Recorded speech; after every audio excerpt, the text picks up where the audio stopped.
이사야 36장 6절 7절 말씀 봉독합니다. 이사야 36장 6절 7절 말씀 같이 봉독합니다. 보라 내가 애국을 믿는도다. 그것은 상한 갈대와 같은 것이라. 사람이 그것을 의지하면 손이 찔리리니 애국 왕 바로는 그를 믿는 모든 자에게 이와 같으리라. 혹시 내가 내게 이르기를 우리는 우리 하나님 여호와를 신뢰하라 하리나 그는 그의 산당과 제단을 히스기야가 제어버리고 유다와 예루살렘에 명령하기를 너희는 이 제단 앞에서만 예배하라 하던 그 신이 아니냐 하시느니라. 아멘. 아멘. 오늘 말씀은 아수르 왕 사네립의 장수 랍사게가 계속해서 유다 사절단을 조롱하고 모욕하는 것을 내용으로 하고 있습니다. 그 상황은 아수르의 대군이 예루살렘 성을 둘러싸고 있다고 그랬습니다. 포위하고 있고 이미 유다의 모든 성읍들은 다 아수르에 의해서 다 점령당한 상태에서 지금 예루살렘만 남아있는 상황입니다. 랍사게가 이제 사절단을 맞이해서 협박하고 빨리 항복하고 포기해라 이렇게 지금 말하고 있는 상황입니다. 6절 말씀 보면 이렇습니다. 보라 내가 애굽을 믿는도다. 유다가 애굽을 의지하는 것을 조롱하고 있습니다. 랍사게는 유다가 아직도 애굽을 의지하고 있는 것으로 단정하고 그 같은 유다의 의도가 아무 소용없음을 지적하고 있습니다. 그것은 상한 갈대 지팡이와 같은 것이다 라고 했습니다. 갈대는 나일강에서 애굽의 나일강에 흔한 그 풀이 수초가 갈대입니다. 그러니까 갈대 같다 그러면 상한 갈대다 그러면 그나마 있는 갈대도 온전한 갈대가 아니고 상한 갈대 지팡이 같은 그 애굽을 의지하는 것을 빗대고 있습니다. 사실 여기서 히스기야 왕의 애굽을 의지한 건 아니고 아직도 애굽의 그 왕실의 지도층들이 유다의 왕실의 지도층들이 애굽을 의지하는 것, 우리가 초기에 그 30장이나 31장에 유다의 왕실 사람들이 그 왕이 그 애굽을 의지하기 위해서 그 애굽의 왕을 만나기 위해서 왕이 그 휴가를 갔는데 거기에 쫓아가가지고 만나달라고 부탁해가지고 애굽하고 동맹을 맺으려고 노력했다는 그런 모습이 30장, 31장에 나와 있는데요. 이처럼 아직도 그 유다의 지도층들은 애굽을 의지해야 된다라고 하는 입장을 가지고 있는 사람들이 많이 있었어요.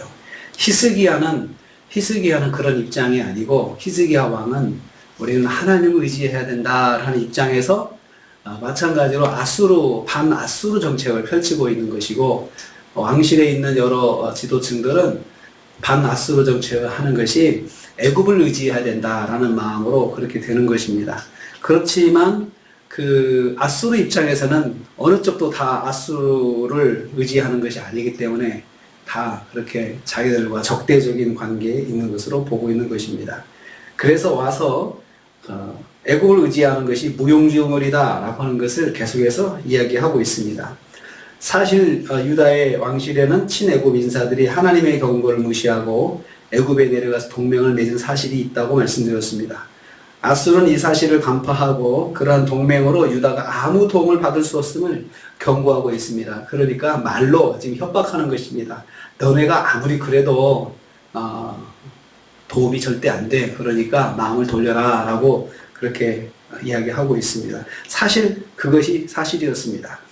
유다의 헛된 기대를 적대국인 아수르가 깨우쳐주고 있습니다. 그러니까 우리가 들어야 할 말을 원수를 통해서 들을 때가 있다는 것입니다.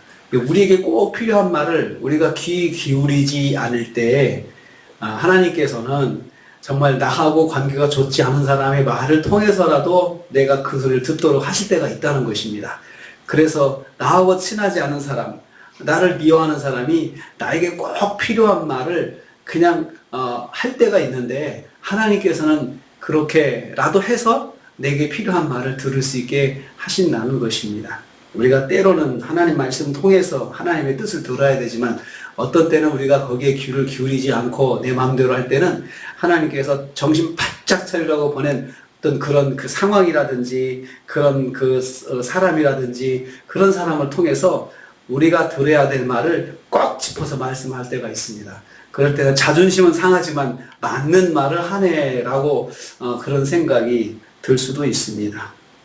지금 아수르가 지금 유다에게 그렇게 꼭 필요한 말을 꼭 짚어서 이야기를 해주고 있습니다. 그렇지만 원수가 이야기하는 거기 때문에 귀에 들어오지는 않을 것이다 생각을 합니다. 두 번째로 오히려 애굽으로부터 상해를 입을 것이다 라고 말을 합니다. 그 사람이 그것을 의지하면 손에 찔리리니 라고 했습니다. 애굽을 의지하는 사람들은 누구든지 도움이 아닌 해를 입을 것이라는 말입니다. 애굽의 바로왕은 그를 믿는 모든 사람의 손을 찌르는 자가 될 것이다 라고 선동합니다. 바로왕은 유다에게 치명적인 상처를 안겨줄 것이라고 표현하고 있습니다. 그러니 아수르에게 투항해서 안전을 도모하라고 회유하고 있는 것입니다. 애굽을 버리고 아수르에게 항복하라 이것입니다. 그러니까 이렇게 사절단이 이야기하는 것은 랍사게가 사절단이 이야기하는 것은 가서 왕한테 압력을 넣으라는 것입니다. 너희들이 압력을 넣어서 왕이 아수르에게 항복을 하든지 와서 사과를 하든지 할 수 있도록 너희들이 압력을 넣어라 그것입니다. 아수르의 눈에는 친애국적인 왕실 인사들이나 하나님을 의지하고 반아수르 정책은 아수르적인 히스기야 왕이나 다 같이 비현실적으로 보이는 것입니다. 너희들이 볼 때는 현실을 파악하지 못하고 있어 라고 하면서 지적을 해주고 있습니다. 그렇지만 히스기야의 입장은 하나님을 의지하기 위해서 아수르에게 굴복하지 않는 것인데 그렇다 하더라도 하나님을 의지하는 것이 얼마나 무력해 보입니까? 하나님을 의지하면 뭔가 좀 하나님께서 상대가 그 하나님을 두려워할 수 있도록 협박을 그 순간에 해 주시든지 그 사람들이 하나님을 만나게 해서 하나님께서 참 크고 두려우신 분이라는 것을 알게 하시든지 그렇게 역사해 주셔야 되는데 히스기야는 믿음으로 하나님을 의지하고 있는데 그냥 하나님께서는 아무 조치도 취하지 아니하시고 가만히 계시니까 상대가 아수르가 아주 그 하나님 의지하는 것을 만만하게 보고 있는 것입니다. 우리도 하나님 의지하고 내가 믿음으로 살려고 할 때 만만하게 보면서 조롱하는 사람들이 있습니다. 기도 아무리 해봐라 뭔 일이 일어나는지 그렇게 열심히 믿어봐라 뭔 일이 일어나는지 그렇게 조롱을 할 때가 있습니다. 히스기야가 지금 딱 그렇게 조롱을 당하고 있습니다. 하나님을 의지하는 것이 무력해 보일 때가 있습니다.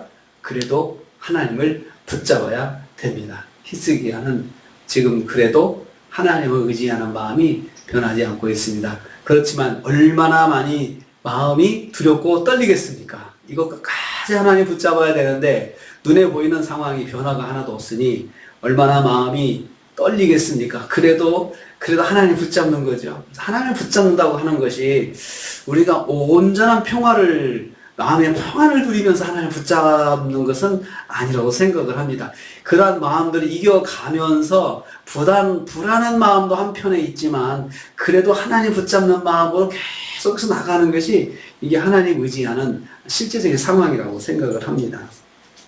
7절 말씀 보면 히스기야의 하나님 신앙을 또 조롱을 합니다.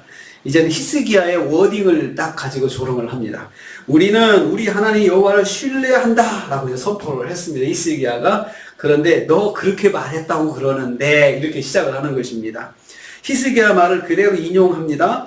여호와를 의지하는 태도를 조롱하는 것입니다. 이어서 히스기야의 신앙 행동에 대해서도 조롱합니다. 히스기야가 산당과 제단을 다 깨뜨려 버리고 여호와만 섬기라고 예루살렘에 와서 여호와만 섬기라, 성전에 나와서 하나님만 섬기자라고 그렇게 종교 개혁을 한 것입니다. 유다 땅도 하나님을 믿는 신앙을 가지고 있으면서도 사람들이 온갖 산당과 그 우상을 섬기는 제단들을 그 좋은 장소마다 높은 곳, 좋은 나무가 있는 그런 나무 밑에다가 제단을 쌓아놓고 우상을 섬기는 그런 것들이 이렇게 많이 있었거든요. 그러니까 그 히스기야가 그것을 다 깨뜨려버리고 하나님만 섬기라고 그렇게 했거든요. 근데 아수르가 볼 때는 그들은 하나님 믿는 것이나 우상을 섬기는 것이나 아수르의 입장에서는 다 신을 섬기는 거거든요. 그러니까 유다 땅에서 그런 것이 있다고 하는 것은 다 하나님을 섬기는 제단으로 아수르는 이렇게 보이는 거예요. 그런데 자기 손으로 제단들을 다 깨뜨려 버리고, 그리고 예루살렘 하나만 딱 남겨놓고 있으니까 그 아수르가 볼 때는, 야, 저기 하나님, 쟤들이 믿는 하나님이라는 신은 자기 제단을 부셔버리는데도 가만히 있다? 가만히 있네? 그렇게 보이는 거죠. 가만히 있으면서 그냥 당하고 있네? 그러면서 한 개만 남겨놨는데, 그래도 자기 신당을 저렇게 부수고, 그래도 참 저 신이 가만히 있는 거 보니까 참 무능한 것 같다라고 그렇게 지금 말을 하고 있는 것입니다. 랍사게는 히스기야가 산당과 우상을 파괴한 종교개혁을 하나님의 전을 파괴한 것으로 오해를 했습니다. 자기 신전을 파괴하는 히스기야를 방치하는 하나님, 자기 신전을 파괴하는데도 가만히 놔두고 있는 하나님을 그렇게 본 것입니다. 그래서 그러한 여호와는 그들을 결코 구원할 수 없다고 오해를 한 것입니다. 저렇게 자기 신당을 파괴해도 가만히 놔두는 여호와, 그 여호와를 의지한다고 히스기야가 저렇게 선포하는데, 과연 그 신은, 그 여호와는 이스라엘을 구할 수 있을까라고 그렇게 생각을 한 것입니다. 오해하면서도 무지하면서도 뻔뻔하게 기만하고 있는 것입니다. 무지한 것이 오히려 용맹을 낳았습니다. 그렇게 하나님을 조롱했습니다. 그렇게 자기 신당을 파괴해도 가만히 있는 여호와, 그 여호와를 의지한다고 하는 그 유다, 정말로 한심하다, 그러한 조롱입니다. 하나님 믿는 것을, 하나님 의지하는 것을 저렇게 조롱할 때 그 오해를 해가지고 조롱하고, 그러니까 페이크 뉴스로 조롱을 하고 그렇게 하는 거죠. 그래도 하나님을 의지하는 것 붙잡아야 됩니다. 그러니까 원수가 공격할 때, 사탄이 우리의 믿음을 공격할 때, 거짓 뉴스를 가지고도, 거짓된, 왜곡된 사실을 가지고도 우리를 자꾸 격동할 수가 있습니다. 격동. 그럴 때 우리는 오직 하나님을 믿는 그 믿음을 흔들리지 않고 유지해야 된다는 것입니다. 히스기야가 이렇게 조롱을 당해도 하나님을 의지하는 마음을 놓지 않고 있습니다. 왜 그렇게 아수르는 그렇게 왜곡하면서도 조롱하는 것을 유지할까요? 자기 힘을 의지하는 것이죠. 자기 힘을 의지하고 그렇게 하나님을 조롱하는 것, 하나님의 사람들을 조롱하는 것, 이것을 아무 거리낌 없이 행하는 것입니다. 사람이 교만하면 그렇습니다. 자기 힘을 의지하고 교만할 때 그렇게 하나님도 두려워하지 않고 조롱하고 그럴 때가 있습니다. 그런 상황도 견뎌야 되는 것이 믿음의 삶입니다.